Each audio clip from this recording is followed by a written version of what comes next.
You're now entering open space, a place of mystery, truth, and untold stories. Like and subscribe if you're ready for what's coming.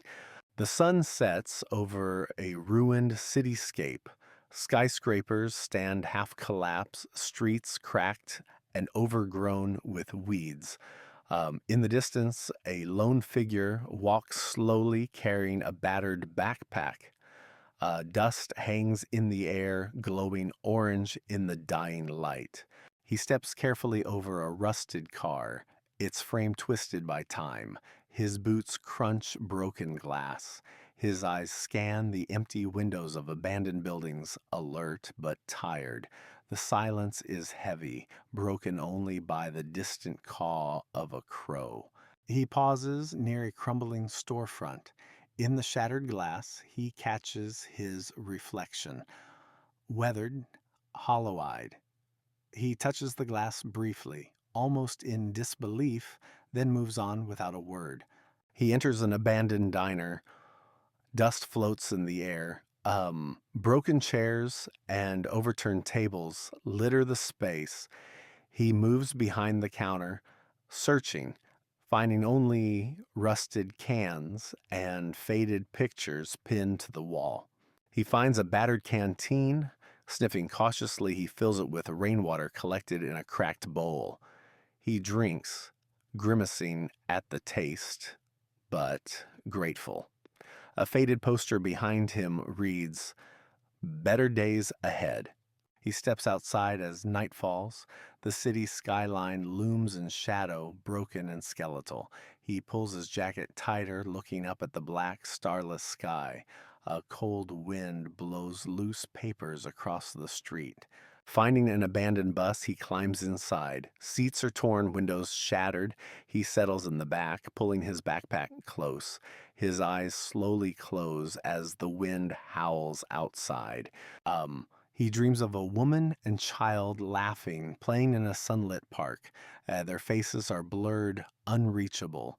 He wakes with a start, breathing heavily as the first pale light of dawn creeps through the broken windows.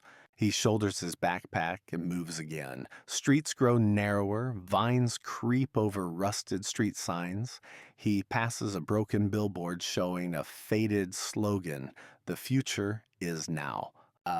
He stops at an old map stand. Most of the maps are torn or missing.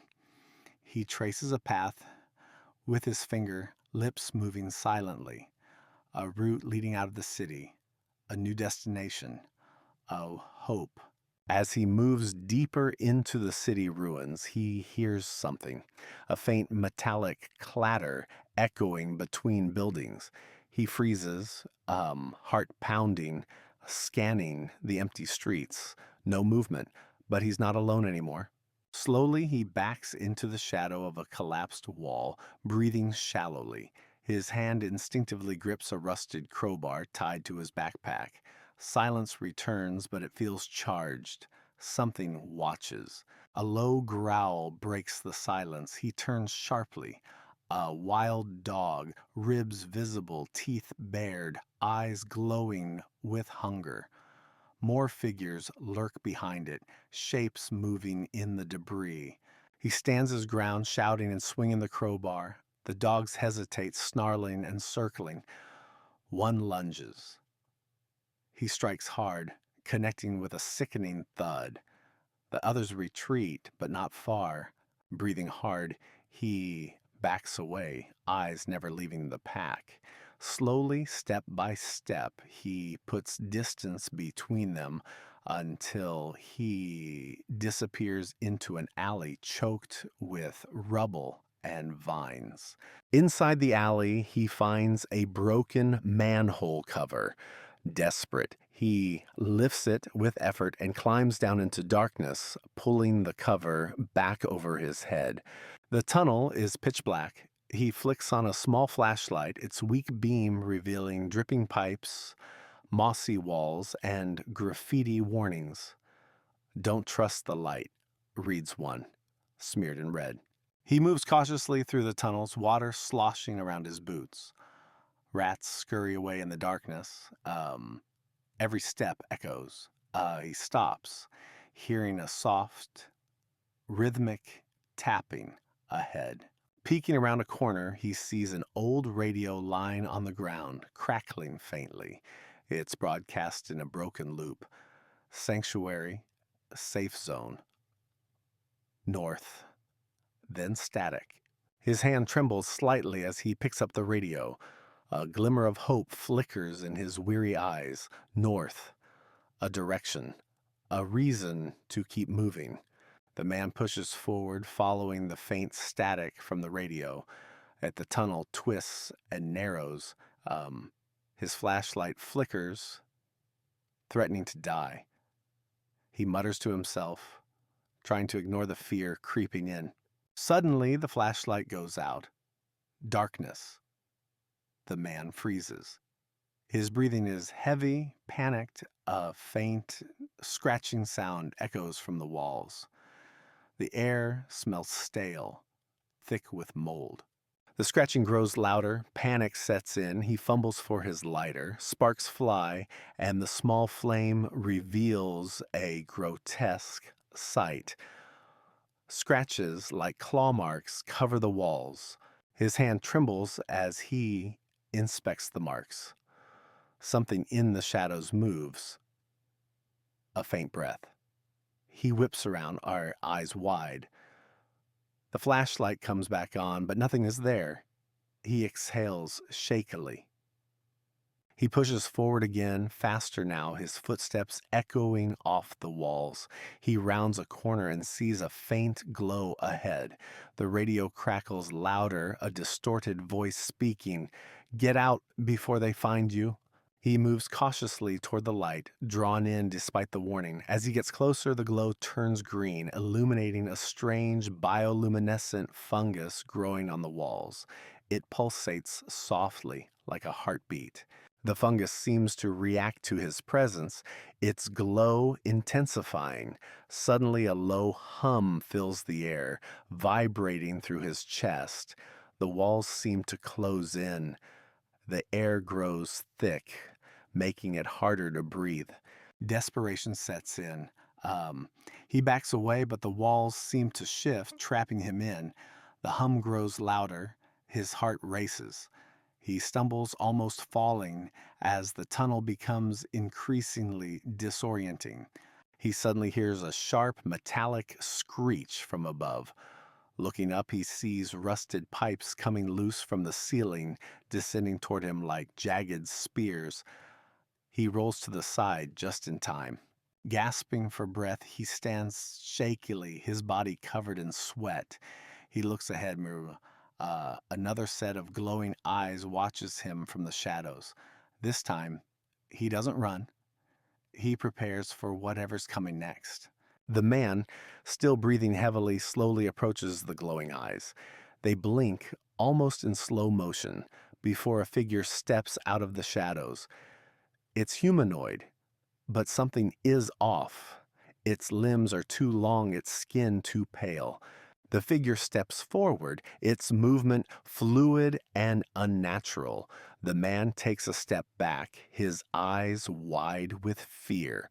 The creature's mouth opens, revealing rows of sharp, needle-like teeth. A hiss escapes its lips. The air grows colder as the creature steps closer, and the man feels the chill cutting through his skin. He stumbles backward, his feet sliding against the damp ground. His breath comes in shallow gasps, the fear overwhelming him. Suddenly, the creature freezes. Its head tilts as if listening. The man doesn't dare to move. The tunnel is eerily quiet now, the only sound being the man's frantic heartbeat in his ears. The silence is broken by a sudden, deafening screech. The creature leaps toward the man, but he's ready. With a burst of adrenaline, he dodges, narrowly avoiding its grasp. His body aches with the effort. The man scrambles to his feet, heart racing. He looks around for an escape. A narrow door at the end of the tunnel catches his eye. He runs toward it, pushing himself to move faster than ever before. He slams into the door, but it doesn't budge. Desperation fills him as he tries again, slamming his shoulder into it. It creaks open just enough for him to squeeze through. Inside, the air is thick and smells of damp wood. He hears the creature's claws scraping against the door. It growls low, frustrated. The man backs into a corner, his eyes darting around for anything useful. Suddenly, the door bursts open and the creature lunges at him. But just before it can reach him, a flash of light blinds them both. A loud, electric hum fills the air. The creature hisses, retreating into the shadows. The man stumbles to his feet, blinking away the blinding light. A figure stands at the doorway, silhouetted against the glowing light. "Are you all right?" A calm, unfamiliar voice asks. The figure steps forward, the light flickering behind them. The man's eyes narrow, still wary. "Who are you?" he asks, his voice hoarse from fear and exhaustion. The figure tilts its head slightly as if considering the question. The figure remains silent for a moment before stepping fully into the room, the door closing behind them. The man tenses, ready to react. The figure's face is still obscured, but something about its presence feels otherworldly. "You're not from here, are you?" the man says, his voice quieter now.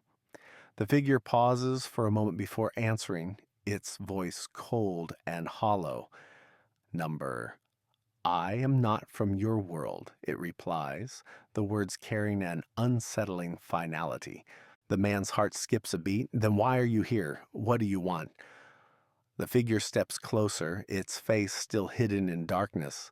It leans in, almost whispering, "To see if you are worthy."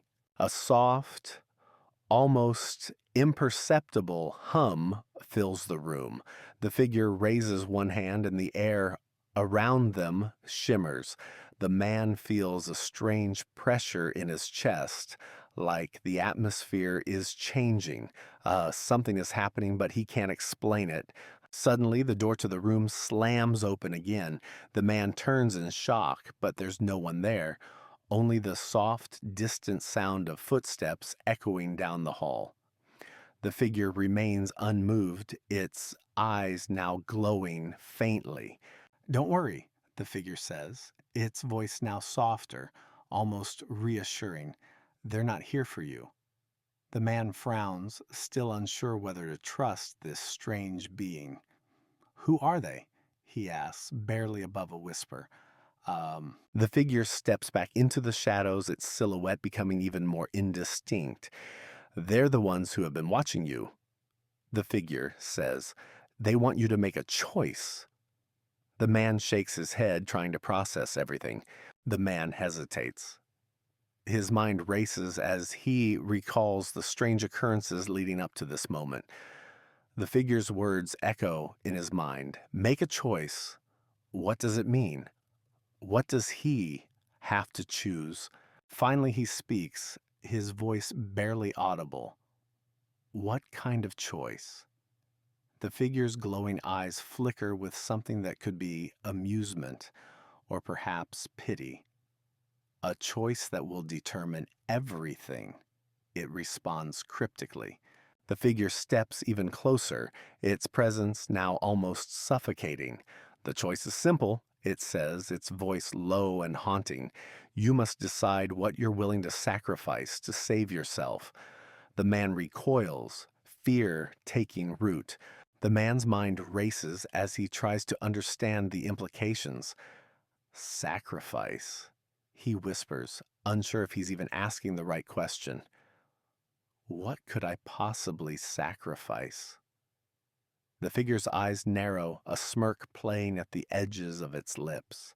"You will find out soon enough," the figure replies cryptically. "The question is whether you'll be ready when the time comes." The figure steps back into the shadows, leaving the man alone in the dimly lit room. The man stumbles backward, his breath quickening. His eyes scan the room in panic. A soft laugh echoes in the darkness, almost as if mocking him. He doesn't know who or what to trust anymore. The walls seem to close in. Suddenly, the door slams open again. This time, two figures enter. They are tall and imposing, their features concealed by dark hoods. One of them speaks, its voice cold. The time has come. You must make your decision. The man stares at them, his mouth dry. What do you want from me? He asks, his voice barely a whisper. The second figure steps forward, its hand reaching out. We want your decision, it says, its voice soft but final. The room seems to pulse with an energy the man can't explain. He feels an overwhelming pressure, as if the very air is suffocating him. What happens if I refuse? He asks, his voice shaky. The first figure's head tilts, a faint smile visible beneath the hood. The second figure answers, Then you will face the consequences. The words are cold, devoid of any emotion. The man takes a shaky step back. And if I accept? He asks, his voice almost desperate. What then? The first figure speaks again. Then you will be free to make the ultimate sacrifice. The words hang in the air like a heavy fog. The man's eyes widen in fear. What does that mean? He asks, almost pleading. The man takes a deep breath, his mind spinning. He knows that the moment of decision is near. Everything he's fought for, everything he's endured, has led him to this point. The weight of the choice presses down on him. He looks at the figures, his heart pounding in his chest. The man's hand trembles as he reaches for the object in his pocket. It's a small, worn-out trinket, something he thought he'd lost long ago. It feels heavier now than it ever did before. He grips it tightly as if it might offer him some comfort or guidance. The figures watch in silence as the man contemplates. The first figure speaks, its voice soft but commanding. Time is running out. Your choice must be made. The second figure steps forward, its dark cloak shifting as it moves. The man feels the weight of the trinket in his hand, and suddenly a memory surfaces. A face, a name, someone he loved, someone he lost. He tightens his grip, the pain of that loss flooding back. I can't do this, he mutters to himself, his voice breaking. The first figure steps forward, its voice a low whisper now. You must decide. What are you willing to lose?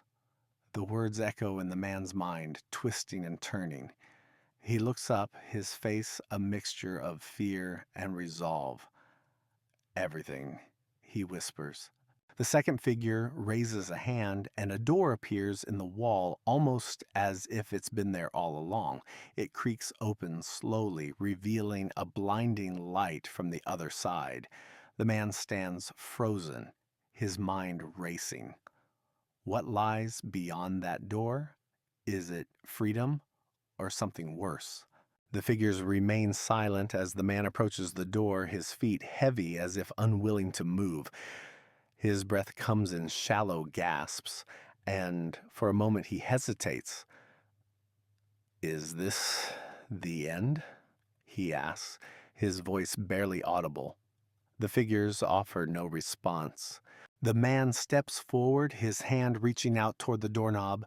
As his fingers touch it, a shock of energy runs through his body, causing him to stumble back. He gasps, his heart racing. Something is wrong. The light begins to flicker. Suddenly the light dims and the room grows colder. The figures step back, their cloaks billowing as if caught in an unseen wind. The man is left standing before the door, the only sound his racing heartbeat. What have I done? He whispers to himself. A voice suddenly pierces the silence. You've made your choice.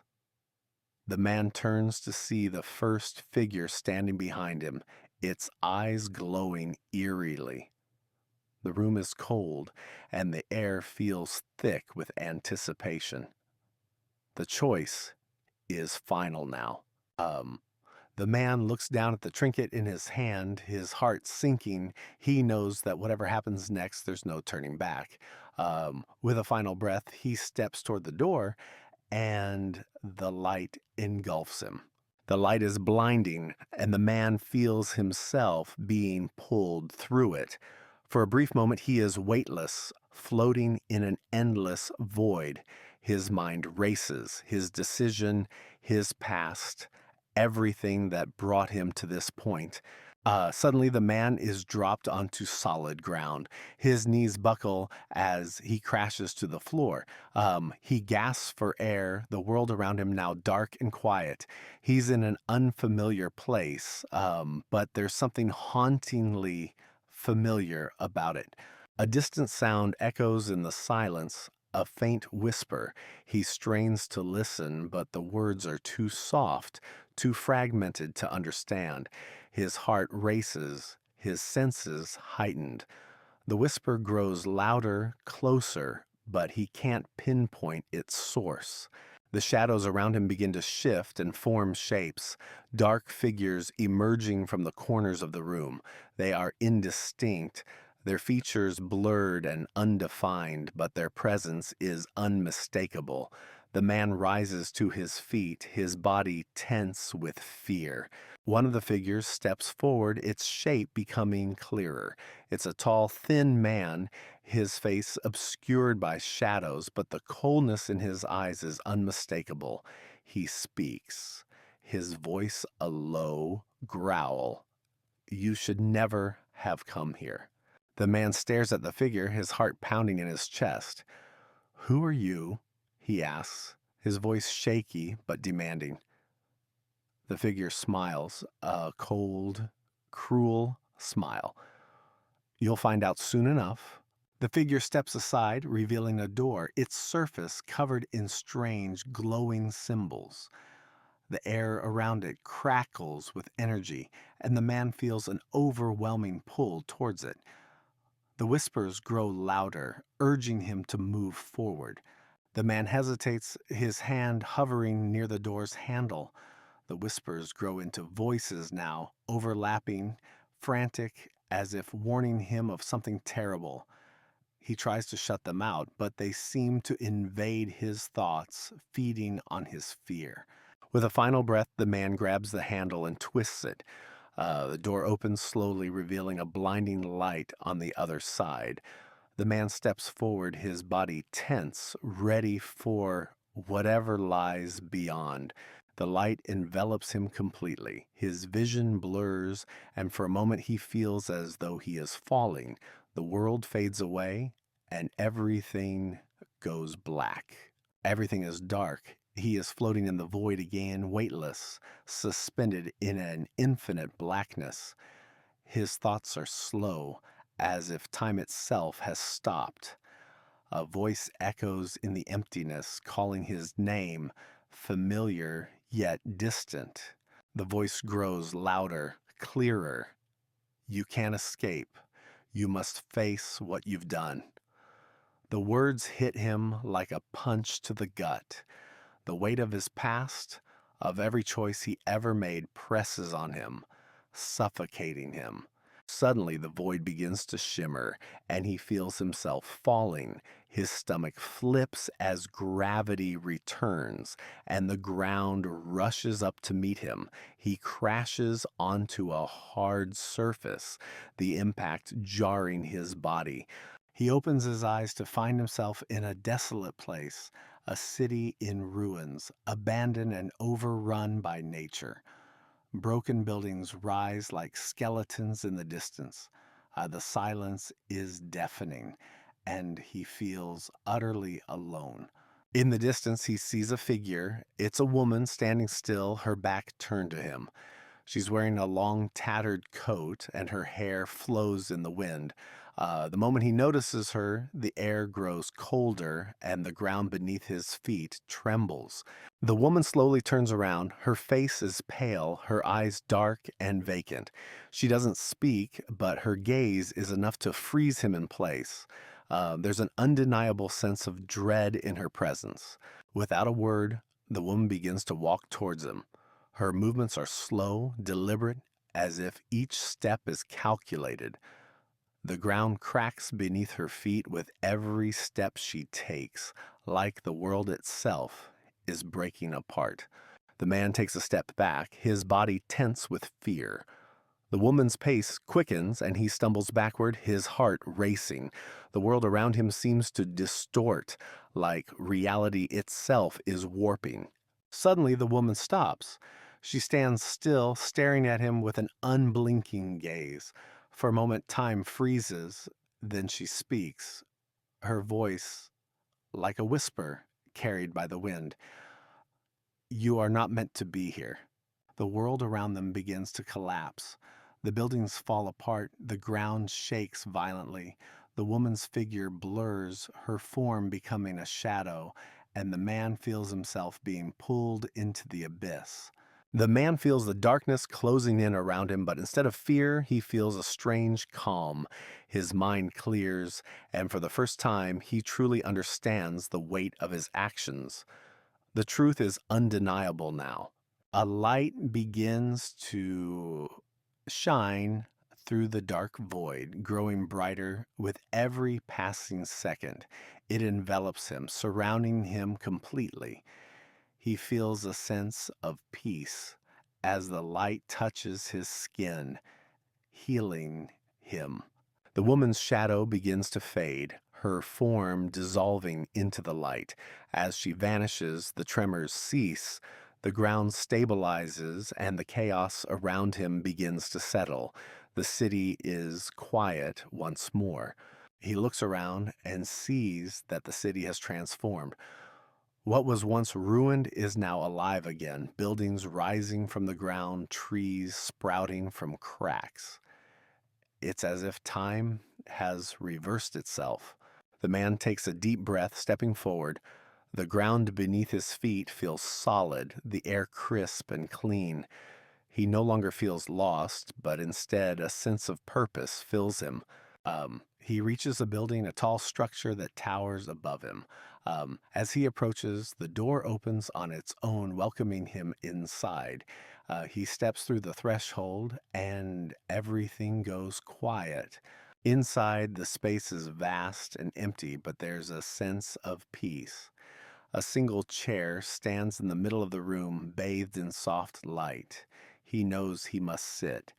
The moment he does, everything begins to align.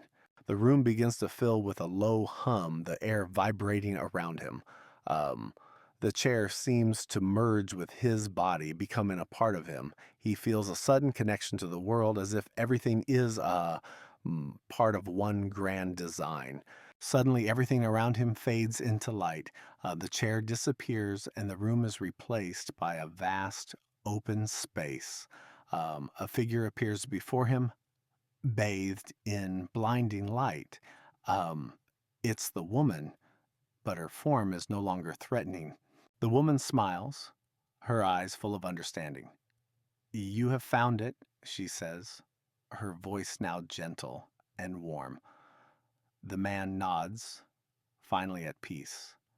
The light envelops him completely, and he is no longer alone.